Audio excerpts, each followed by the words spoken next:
আজ আমি আপনাদের সামনে নিয়ে চলে এসেছি একটা সুস্বাদু ডেজার্ট রেসিপি শাহি ফিরনি।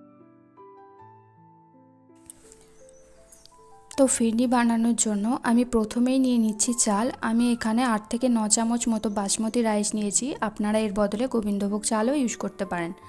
এবার এটিকে জলে ভিজিয়ে রাখবো আধ ঘন্টা মতো।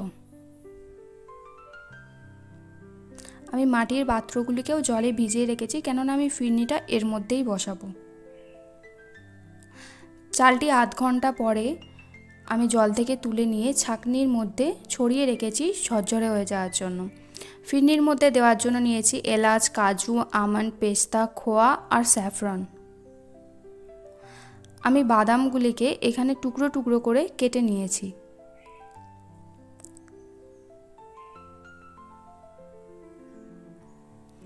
এরপর একটি কড়াইয়ের মধ্যে 1 চামচ মতো ঘি দিয়েছি।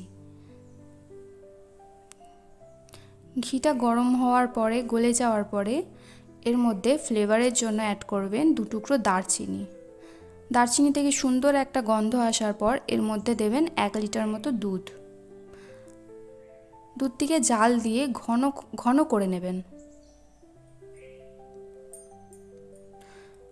দুধটি ফুটে আসার পর আমি 2 চামচ মতো দুধ সরিয়ে রেখে দিচ্ছি। এটা আমি পরে ব্যবহার করব।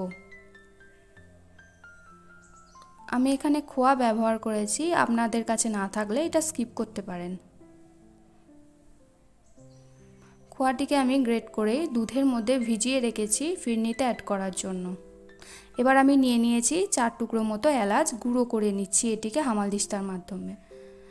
চালটি শুকিয়ে যাওয়ার পর আমি গ্রাইন্ডারে পেস্ট করে নিয়েছি। এটিকে ঝরঝরে করে দানা দানা আকারে গুঁড়ো করবেন, একদম গুঁড়ো করে দেবেন না। দুধটি যখন ঘন হয়ে এসেছে সেই পর্যায়ে আপনারা চালটি দুধের মধ্যে অ্যাড করবেন এবং চাল অ্যাড করার পর এটিকে অনবরত নাড়তে হবে, নাহলে তলায় লেগে যাওয়ার সম্ভাবনা থাকে।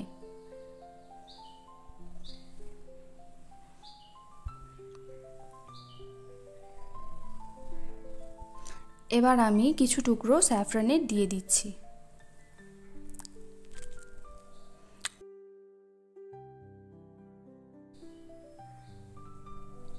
আর দিয়ে দিচ্ছি কেটে রাখা বাদাম।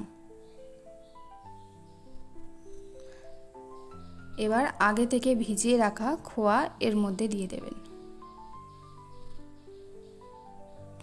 চালটি সেদ্ধ হয়েছে কিনা আপনারা চেক করে নেবেন এবং তারপরেই ব্যবহার করবেন চিনি, সেটা আপনাদের স্বাদ মতো, এবং একদম শেষে এলাচের গুঁড়ো।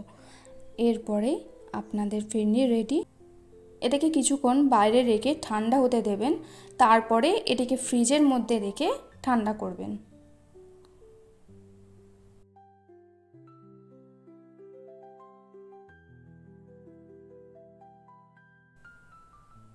আমি এর উপর থেকে ছড়িয়ে দিয়েছি টুকরো করে রাখা বাদাম এবং স্যাফরন।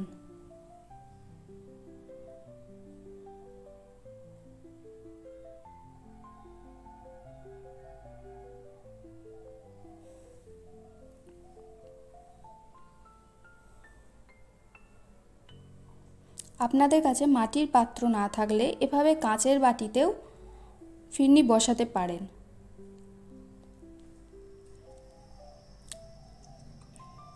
সার্ভ করার জন্য এবারে রেডি। ফ্রিজে আপনারা 20 থেকে 40